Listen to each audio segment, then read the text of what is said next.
ഈശോമിശിഹായ്ക്ക് സ്തുതിയായിരിക്കട്ടെ. ഓണാഘോഷവുമായിട്ട് ബന്ധപ്പെട്ട് ഒത്തിരിയേറെ കോലാഹലങ്ങൾ സഭയ്ക്കുള്ളിൽ നിന്നും അല്ലെങ്കിൽ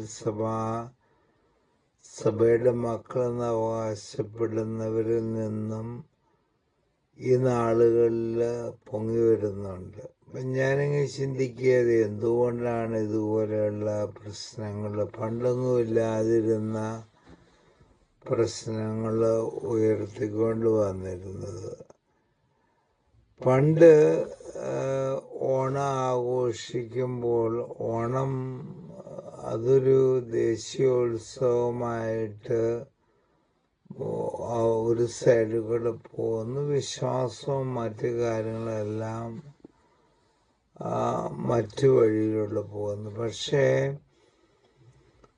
ഇത് ഉണ്ടാകാനുള്ള എന്താണ് കാരണമെന്നിങ്ങനെ ചിന്തിച്ചപ്പോൾ ഒന്ന് രണ്ട് കാര്യങ്ങൾ എനിക്ക് വ്യക്തമായത്. ഒന്ന്, ഓണാഘോഷത്തെ നമ്മൾ സഭയ്ക്കുള്ളിലേക്കും കൂദാശ ശുശ്രൂഷകൾക്കുള്ളിലേക്കും കയറ്റിക്കൊണ്ടുവന്നതിൻ്റെ ഒരു പരിണിത ഫലമാണ് ഈ കാലഘട്ടത്തിൽ ഉയരുന്ന മുറവിളികൾ. രണ്ടാമതൊരു കാര്യം എന്നുള്ളത്, ഇന്നിപ്പം പള്ളിയിൽ പോകാൻ അവസരം കിട്ടി. പള്ളിയിൽ ഞായറാഴ്ച കുർബാനയ്ക്ക് വായിച്ചിരുന്ന ഒരു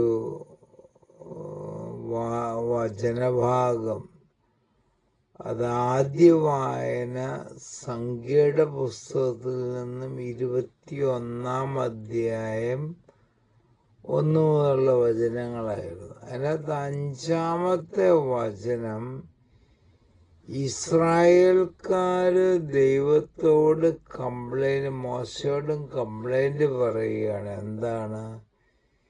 ഞങ്ങൾ ഈ വിലകെട്ട അപ്പം തിന്ന് മടുത്തു. എന്താണ് വിലകെട്ട അപ്പം? അവർക്ക് മന്ന ദൈവം സ്വർഗത്തിൽ നിന്ന് കൊടുത്തു. ആ മന്നയെ കുറിച്ച് ആദ്യം പറയുന്നത് എന്താണെന്നറിയോ? എത്രയോ വിശിഷ്ടമായ ഭോജ്യമായിരുന്നു. തേൻ പോലെ മധുരിക്കുന്ന, ഓരോരുത്തരും വീണ്ടും ജ്ഞാനത്തിൻ്റെ പുസ്തകത്തിൽ പറയുന്നു, ഓരോരുത്തരുടെ അഭിരുചിക്ക് അനുസൃതമായിട്ട് അതിൻ്റെ ടേസ്റ്റ് മാറുമെന്നാണ് പറഞ്ഞത്. അങ്ങനെയൊരു ഭക്ഷണം അവർക്ക് കിട്ടിക്കൊണ്ടിരുന്നപ്പോൾ ഏത് നിമിഷം അവര് ദൈവത്തോട് മറുതലിക്കാൻ തുടങ്ങിയോ, അവരെ നയിച്ചുകൊണ്ടിരുന്ന നേതൃത്വമായ മോശയോടും അഹ്റോനും മറുതലിക്കാൻ തുടങ്ങിയ ആ നിമിഷം മുതൽ അതവർക്ക് കയ്പായി, അല്ലെങ്കിൽ അവർക്ക് ടേസ്റ്റ്ലെസ്സായി മാറി. ഇന്ന് കുർബാനയിൽ ഞാനിങ്ങനെ ചിന്തിച്ച ആ വചനഭാഗം വായിച്ചപ്പോൾ ചിന്തിച്ചൊരു കാര്യം, ഇന്ന് ഞായറാഴ്ച ഓണം ആഘോഷിക്കുമ്പോൾ ഒത്തിരിയേറെ കുടുംബങ്ങൾ കുർബാനയിൽ വരാതെ ഓണത്തിന് വേണ്ടി തങ്ങളുടെ സമയവും തങ്ങളുടെ അധ്വാനവും എല്ലാം മാറ്റിവെക്കുന്നുണ്ട്.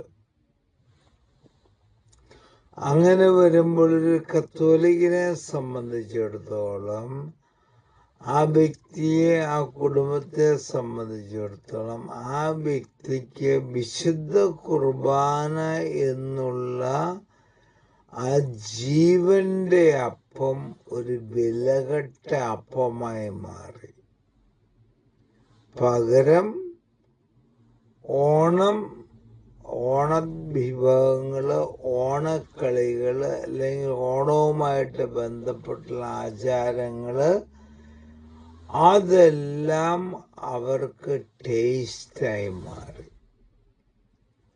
അപ്പൊ ഇവിടെ തീർച്ചയായിട്ടും ഇതിനെയാണ് സഭാധികാരികളും ഓരോ സഭാമക്കളും ഉയർത്തി കാണിക്കേണ്ടത്.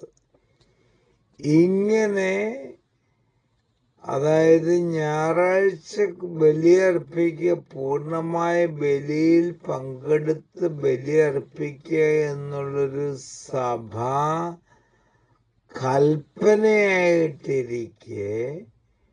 ആ കൽപ്പന ലംഘനം അതൊരു മാരക പാപമാണെന്നിരിക്കെ അതിന് തുലവും വില കൊടുക്കാതെ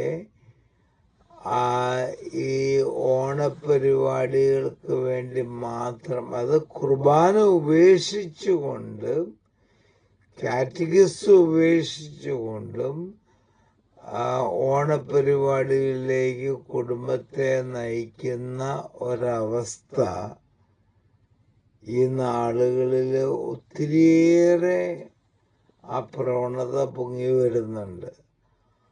അപ്പൊ അങ്ങനെ വരുമ്പോഴുള്ള ആ ഒരു തിന്മ തീർച്ചയായിട്ടും ആ കുടുംബത്തെയും ആ സമൂഹത്തെയും ബാധിക്കും.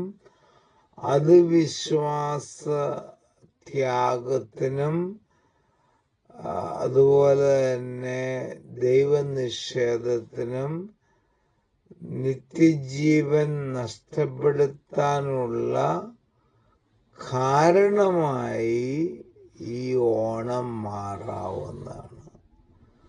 അതായത് ഓണം ഇൻ ഇറ്റ്സെൽഫ് അതിനൊരു കുഴപ്പമുണ്ടായിട്ടല്ല, അതിനെ ഓരോ ക്രിസ്ത്യാനികളും എങ്ങനെ സ്വീകരിക്കുന്നു, അതിനോടുള്ള മനോഭാവം എന്തെന്നനുസരിച്ചാണ് ഓണം തിന്മയാണോ ഓണം നന്മയാണോ എന്നുള്ളത് നമ്മൾ നിർവചിക്കേണ്ടത്. ആകയാൽ